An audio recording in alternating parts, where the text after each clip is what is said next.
হয়ে গেল। আচ্ছা, এবার হচ্ছে ক্রাউন সেকশন। ক্রাউন সেকশন কি না, এই যে আইব্রোর যে টিপ পয়েন্ট, সেই পয়েন্ট থেকে যদি আমরা চুলটাকে ধরি,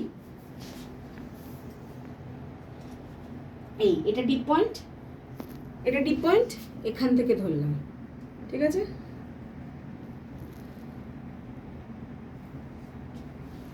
এই এই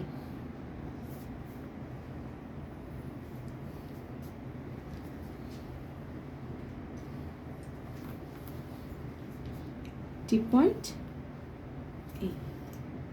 এই টিপ পয়েন্ট, এখান থেকে আমি ধরছি,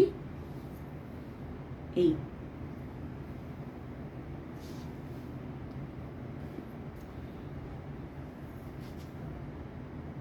এই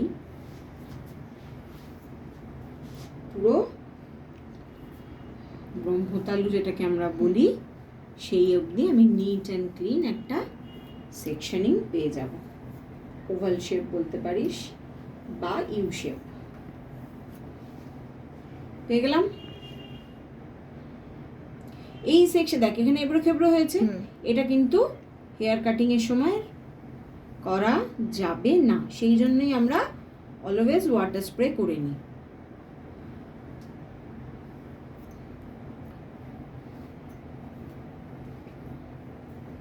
আমাদের ডামিতেও ওয়াটার স্প্রে করতে হবে না, ডামিতে করার দরকার নেই, কিন্তু ওই জন্যই ডামিতে প্র্যাকটিস করতে হয়, যাতে এতে দেখ, এতে তো একটু অসুবিধা হয়, এতে যদি নিট অ্যান্ড ক্লিন কাজ হয়, যে কোনো ক্লায়েন্টের মাথায় নিট অ্যান্ড ক্লিন কাজ হবে।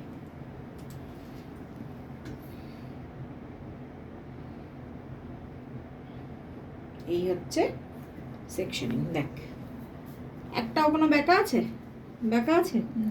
তাহলে এইভাবে আমাকে ক্লায়েন্টের মাথায় সেকশনিং, দেখ এদিকটা কিন্তু ব্যাকা আছে,